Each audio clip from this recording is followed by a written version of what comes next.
Hello, and welcome to Creative Practice with Greg Zabel. Today we're answering the question, what are the bass basics for electric? Bass Basics is a page I put together to remind students about the notes of the bass clef and hand positioning. Today we'll apply those tips to the electric bass, as well as go over some exercises for practical application.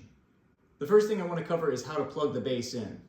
That seems like a simple enough task, but before you go straight in to the input on your bass, I recommend that you come up behind the strap, if you have one, up and over, and then into the input. It doesn't matter if you have a straight plug or a 90-degree one like I do. The reason why you want to do this is because when you're dancing around on stage and you accidentally step on the cable, it's not going to rip straight out of the jack or damage the cable. It's going to catch here with the strap and you'll be able to keep on playing. I also recommend plugging the instrument in first before you plug into the amp. Better yet would be to plug into the amp while the amp is turned off and then turn it on afterwards. Otherwise, you're going to get the loud pops and other crackly sounds that could be undesirable. Next, I recommend wearing the strap, and if you're sitting, placing the instrument on your left leg. This is going to allow for both wrists to approach at a straighter angle, which means it's going to be more comfortable and you're going to be able to play for longer periods and hopefully have a long playing career. There are times where I'll play with the bass on my right leg, but when I do, I will push the neck forward a little bit so that my left wrist is straight, and that usually involves hiking up my shoulder a little bit or otherwise adjusting so that my right wrist is straight. You don't want to hike up your shoulder too much, so I only do this for brief periods. I just like to switch on and off, but I think that this posture is the best one to get started with. The next thing I want to cover is know your instrument. Here I have a Fender Mustang bass. It's got a short scale, and to me, I like this because it's comfortable for going between guitar and bass like I like to do. I can do some guitaristic stretches and even some chord shapes on this instrument. An instrument like this with a short scale could also be beneficial to young players or players with small hands so that they can do some of the bassistic things that their heroes like to do. So we have the precision bass neck pickup and the jazz bass bridge pickup. Here's the selector switch to go between those two. If it's all the way up, that's my neck pickup. If it's all the way down, that's my bridge pickup. And if it's in the middle, that's both of them. I have a master volume knob, and I have a master tone knob. Some basses are like this one, some have just 2 knobs, some have 3 knobs, and then there are active basses with 9-volt batteries and preamps where you can dial in a more precise EQ. Keep in mind, if you do have an active bass, that when it's plugged in to the instrument, the battery is on. So I recommend that you unplug the bass during breaks in rehearsals or in between sets so that you don't run the battery out. Make sure you always carry an extra 9-volt battery in your case in case the original battery does run out. If you're in a jazz ensemble and you're playing a swing chart, you're going to want to be imitating the warm, round sound of an upright bass. To do this, I recommend that you have your neck pickup selected, you dial in the tone knob so that it's a little dark, but still with some clarity, because when you play the upright bass, there's a point to the sound. There you can hear the pitch and you can hear the attack of it. So we want that. We want to be able to hear a nice warm body of the note, but we want to be able to hear the articulation as well.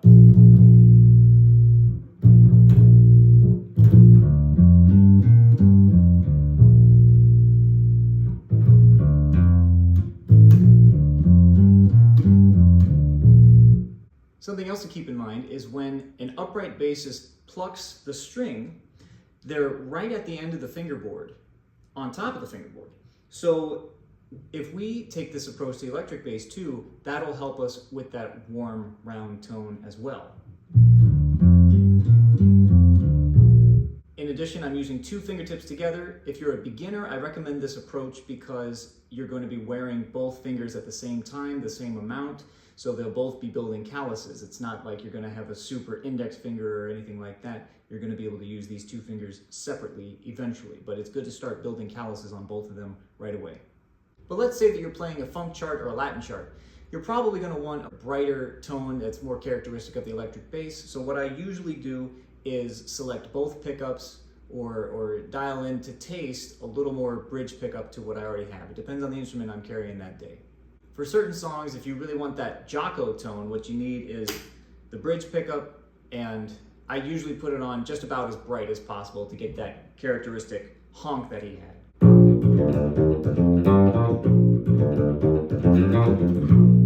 But for the rest of this demonstration, I'll keep the warm, kind of upright tone. Let's talk about the names of the strings now. We've got 4 strings. These are the same note names as the bottom 4 strings of a guitar, but they are an octave lower. So we have G, D, A, and E. The phrase I like to use to remind my students of these notes is, giraffes don't always extend. They have such long necks that they don't have to extend, it's all within reach for them. So giraffes don't always extend, and very importantly, that works from the floor to your face, from high to low. Regarding the right hand, I have what I like to call the rule of thumb. In general, the thumb should be resting on the string that is 2 strings below the string you are articulating. So if I'm on the G string, if I'm plucking through the G string, my thumb will be resting on the A string. The tip of my thumb is on the A string, and the side of my thumb is touching the E string. This is going to keep both of those strings quiet, because in general, we only want 1 string ringing at a time on the bass.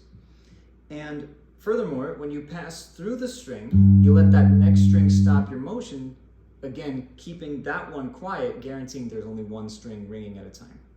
Let's play 4 quarter notes on the G string and then the downbeat on the D string. 1, 2, 3, 4. For the 4 G string notes, I passed through the G string and I let the D string stop my motion. When it came time to transition to the D string, I did 2 things. My thumb moved to the E string because I was going to articulate the D string, and 2 strings below the D string is the E string. So now I'm resting on the E string to keep it quiet.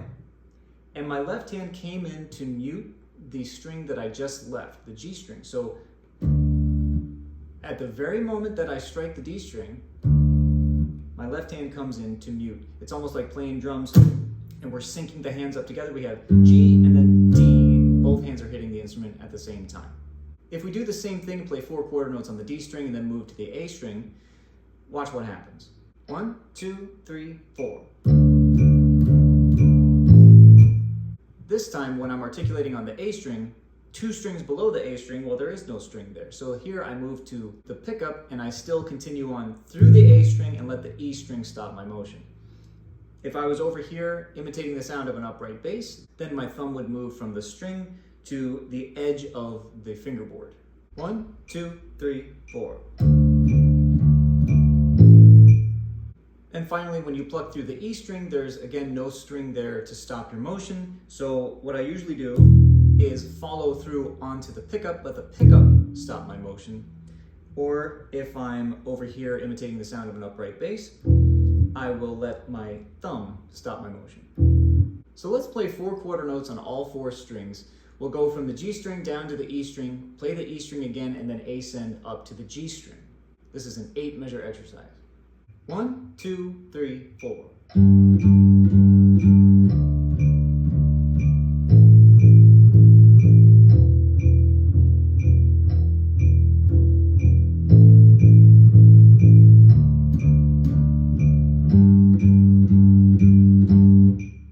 Now let's play 8 eighth notes on each string. Same thing, going from the G string down to E, play E again, and then up to G. This time I'm going to allow my fingers to work independently. I'm going to start the index finger on each string, and I'm going to work primarily from this big knuckle back here, almost like I'm imitating a walking motion. At this time we want to avoid curved fingers that are kind of like plucking up underneath the string. That's going to get us an aggressive sound that isn't always desirable. Right now we're going for a nice all-around, even, warm, round tone. I'm still going to be keeping in mind when I pass through the string, I let the next string stop my motion, and of course I'm still keeping in mind the rule of thumb and my left hand muting. 1, 2, 3, 4.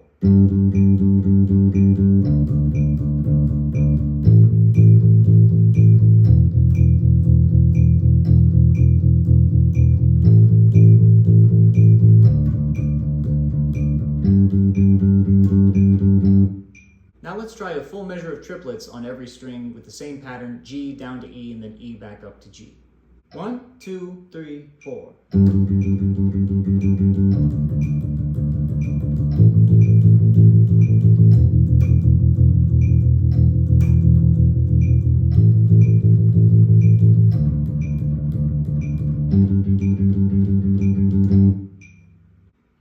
notice that I've been closing my eyes during these demonstrations. But if you're a beginner, I definitely recommend that you intensely focus on the right hand, keeping in mind the rule of thumb, that you're passing through the string, letting the next string stop your motion, and in general, going for evenness between the sound of when the index finger strikes the string and when the middle finger strikes the string. If you take a look at your right hand and you notice anything like this, like your pinky and your ring fingers are trying to get away from your hand, try to convince those fingers to relax, or maybe even they'll curl under. Eventually those fingers will help with muting too, but we don't want them to be outstretched because that's some extra tension in the forearms and hands that we don't need. Now let's try a 2-measure phrase where we're passing through the string just one time. So it'll be 1, 2, 3, 4, 1, 2, 3, 4. 1, 2, 3, 4.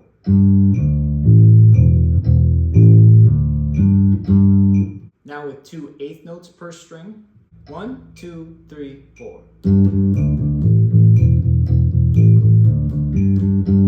Now with 3 triplets per string. 1, 2, 3, 4.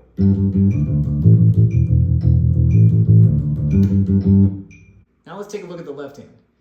In general, when you're using the first finger, you're using 1 finger. When you're using the second finger, you're using 2 fingers. The first finger will be behind the second, supporting it. And when you're using the fourth finger, you're using 4 fingers. All 4 fingers are down. The 3 behind the pinky are helping to support it. When I play the electric bass, I transfer my technique from the double bass, and I treat these 2 fingers together as finger number 4. For me, it's less to think about between the 2 instruments, but also if there are hundreds of years of tradition on the double bass, why wouldn't I take advantage of that and apply it to this instrument that's only about 60 years old? As I mentioned though, this is a short scale bass, and sometimes I play guitaristically with some wide stretches. But in general, I recommend that these 2 fingers work together as a partnership until about fret 9, and then that's where I set up 1 finger per fret truly. When you place the left hand on the bass, you want to set the finger up as close to behind the fret as you can get without being on top of the fret. This is going to give you the best tone that won't buzz on you. If you're too far from the fret, you get this kind of tone. But if you're right up behind the fret, you get a nice open tone that sounds as good as the open string. Along with placing your finger as close to behind the fret as possible, you want to keep in mind the curved letter C, C for curved. You want your hand to be curved. You want every knuckle bent in the same direction. You don't want any knuckles to be collapsed. With your curved hand position, you want the tip of the finger to push down onto the string, onto the fingerboard. You want to be able to stick an expo marker between your hand and the instrument. It doesn't matter how young you are or how small your hand is, there needs to be space between your hand and the instrument. And along with this curved C shape, you want your thumb to be centered on the back of the neck. My bass has a stripe down the back to help me with this. I can keep my thumb right on that stripe, and that'll allow for that open C-shaped space.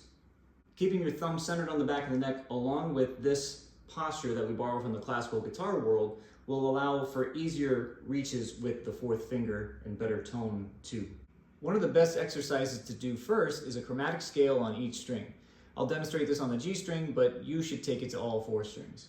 I'm going to start with the open G string, and then I'll add my 1st, 2nd, and 4th fingers. Every time I add a finger, I'm going to leave down the finger that was already placed before. So the 1st finger is going to remain down behind the 2nd finger, and of course those 2 fingers will remain down behind the 3rd and 4th finger, working together as a partnership. As I ascend, I'm going to keep this 1, 2, 4 configuration. I'm going to shift my 1st finger up to the very next fret and play 1, 2, 4. And then once again, 1, 2, 4, and 1, 2, 4 on the very next fret. And this last fret that I play is the octave above the open string, an octave G. So the whole chromatic scale sounds like this. 1, 2, 3, 4.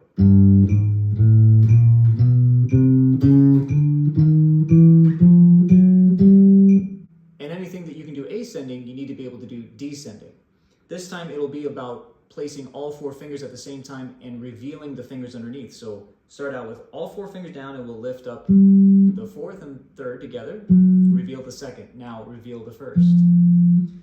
This time when we shift down, the 4th finger will go to the very next fret. All 4 fingers are down, and we lift up 4, 2, and then 1. And then same thing.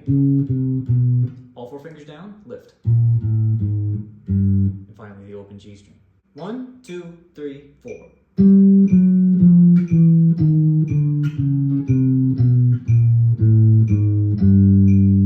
If you'd like, you can combine this with some of the rhythmic explorations we did with the independent fingers, and you could get a chromatic scale that sounds like this. 1, 2, 3, 4.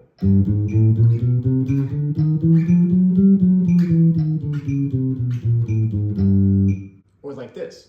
1, 2, 3, 4.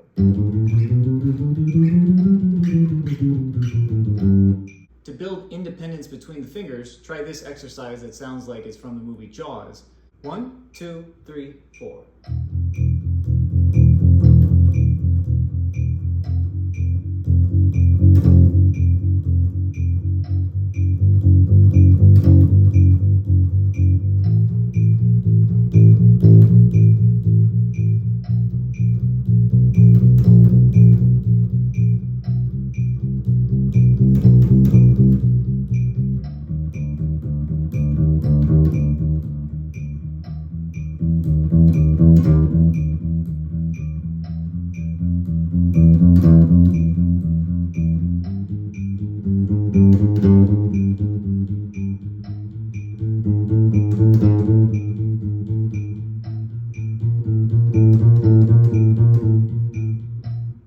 And of course, you can reverse that.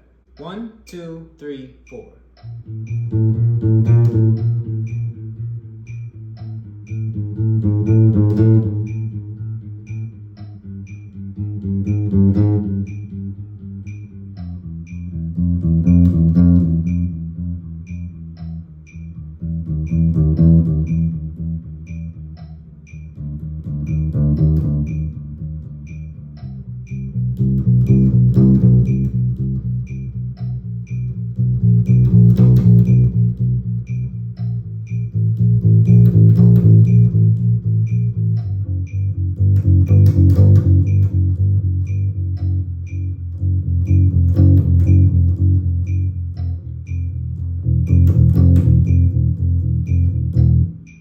Last but not least, we'll take a look at the whole step interval that exists between the first and fourth fingers.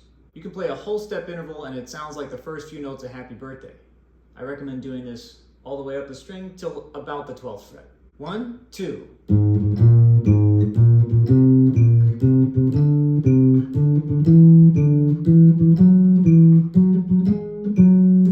You can also do it starting with the open string. 1, 2.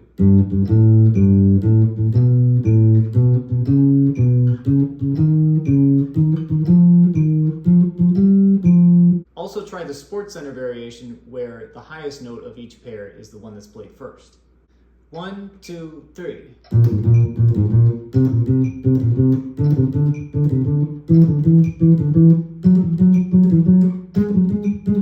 1, 2, 3.